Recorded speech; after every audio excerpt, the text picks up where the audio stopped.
All right, we're here at the GameSalute.com booth at Gen Con 2010. I'm Dan, and once again, we're talking with Keith Blume from Eagle Games and Gryphon Games. Railways of the World is the latest Eagle game, Gryphon game to come out. When did this release? This just arrived about 30 days ago. Great. And it's by James Eastham and Steve Ellis. And people might be familiar with Railways of the World, the big board game. How is this different, and how's the card game play? This, James and Steve's one of, he's the Rainy Day Games, Steve Ellis, and they really enjoy Railways of the World. Came to us about this concept. Basically, it's taking that pick up and deliver experience and taking it down to a card game and also reducing the play time. So it provides nice introductory type game into the Railways of the World system. Also at the same time, for somebody who maybe wants to play over lunch, we hear that a lot. A lot of people who work with fellow gamers will take this and get their fix at lunchtime. Basically what you have is a starting hub. It is a card-based game, so you're drawing cards that will have cities and track, and what you need to do based on the color is you're linking to the city itself. The city will have a score total on it, and that dictates the number of links that you need to do that. So the mechanic has been tweaked slightly to transition well to a card game. And it almost looks like a Mexican train hub here, and then you have the little train pieces coming out. And it plays in under an hour. You said 2 to 4 players, and it says 8 and up, so you can really play this with the whole family? Absolutely. There are actually 2 sets of rules here. One of them, you'll notice in the picture that they have cubes here for the delivery as well. The basic game actually removes the delivery mechanic, so it is focused more on the linking aspect of the game. So it gives you a phased set of rules so that you can get the younger players concept of linking to the cities and scoring in that regard, and then you add the delivery mechanic, and ideally you proceed on to the board game and expansions from there. That's great. So that's Railways of the World, the card game. That's what just came out. And then, so that's the latest. And then the next greatest ones that we have coming out, we have some prototype copies here of upcoming titles from Gryphon. This is What's My Word? Yes, this is actually a reprint of a game that had been out of print for, I think, 20 years. It was originally released as My Word, and it was also released in a form called Zigzag. And basically, I think in a nutshell, the way I think of this game is it's a mastermind type word game. So for those people who remember the color sequencing game, where you're trying to deduce the color pattern, the same idea here is you're trying to deduce your opponent's word. It's a 2-player game, consists of 2 rounds. You choose a 6-letter word and a 7-letter word, as does your opponent. Those words are kept from each other, they're secret. And then over the course of each round, what you do is you pick a word. You start with a 2-letter word, then a 3-letter word, then a 4, a 5, and then finally one 6-letter word as you try and guess your opponent's word. You score based on whether you have accurately guessed a letter and whether you've accurately guessed a location. So in doing that, what that does is you have to deduce then, okay, if I guess the word 2 to start with, T-O, and my opponent tells me 0, then clearly T and O are not there. If I receive a score of 500, then the T and O are in the word, but I don't have them in the correct position. And so you proceed through as you're guessing these words, and the picture starts to come clear. It looks like this is connected into a little folio type of setup? Yes, that's right. Basically, that's a great way to describe it. It's a folio with a flap at the top that you use to cover your word. It's a great travel game. My colleague Rick is the one who showed this to me, and as soon as I saw it, I loved it. For people who enjoy word games, I think this is probably the best word game I've played. So we could literally Scrabble and these others. So I mean, it really it's just so much fun and clever. I really enjoy it a lot. So we could be flying back from the convention, and we could be sitting next to each other on the plane. We just pull this out, fold it out, and I write this down without showing it to you. I hide it, and now we're just sitting next to each other playing. Absolutely.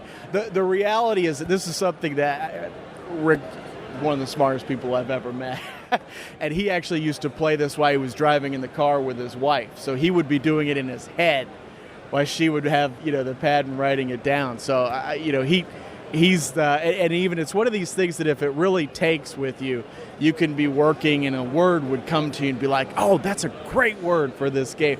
Because sometimes when you have letters that repeat or in a weird pattern, it really can be clever. There are a couple 6-letter words that don't have any vowels that can be kind of a fun one to introduce. So this game, I think, just has tremendous replayability. It's a lot of fun. So anybody who enjoys word games, the Scrabble, Byword, etc., I think this is an excellent addition to the word game genre.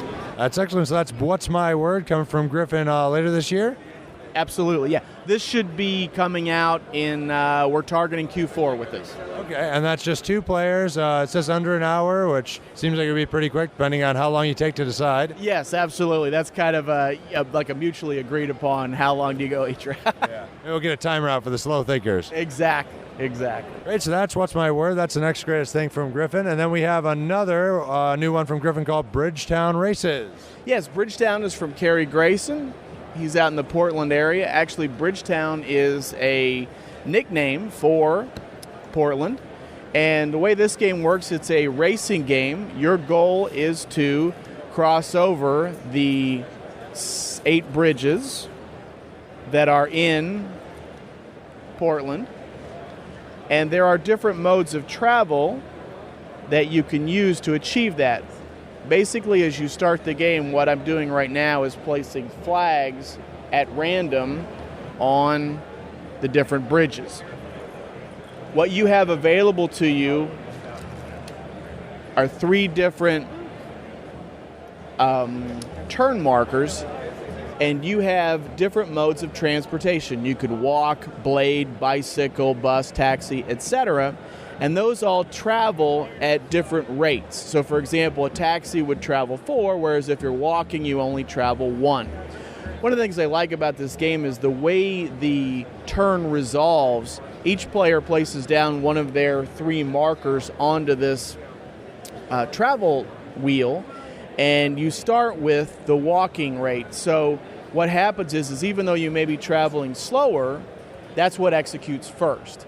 Your goal in picking up these flags, what you have to do is either land on the flag or cross the bridge using the same mode of transportation as the color flag. So for those of you who are just listening, the rondelle actually has the, walk, for example, is a white color, blading is orange, taxi is yellow. And so if there's a yellow flag on a bridge, I want to be moving across using the taxi, which is the yellow color. So that's a nice, colorful game, too. This board looks gorgeous, and this rondelle has all sorts of different stuff on there. So thank you. Kerry did a lot of work with a couple artists kind of guiding it through the design process. We worked hard to try and make sure that got a nice flavor with the map. There's also actually different levels to the map, stairways that which you can only use if you're walking, recognizing some bladers might like to go up and down stairs, but not in this game. So we wanted to make sure that the board was very attractive, but also functional, right? That's always one of the challenges with the design. They also have this cool little bridge completion card here, and I don't know if you can see this here, but it's all different. They show the actual bridges, like the bridge architectures.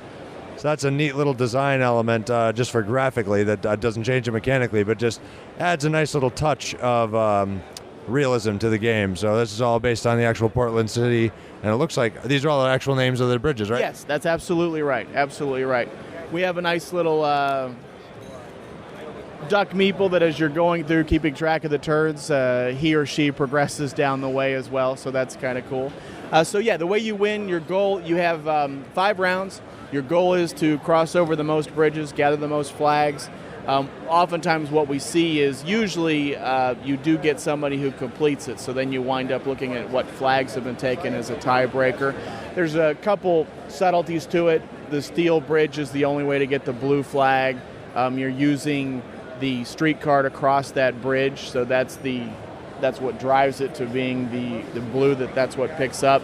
You also have some special mechanics where you could swap and go first. You can double your travel mode. You can actually move flags, so if you've got somebody who you know is in position to grab a flag, one of the special options you could take is actually to switch out flags, so there's a little gotcha mechanic to that as well. Feedback on this game has been really good. I think it appeals to both people who enjoy race games, but also the people who enjoy that middleweight Euro game as well. That's excellent. So that's Bridgetown Races. Well, Keith, thanks again for talking with us. We really appreciate you showing all these existing games and upcoming titles. Have a great rest of the show. Thank you very much. Thanks for having me.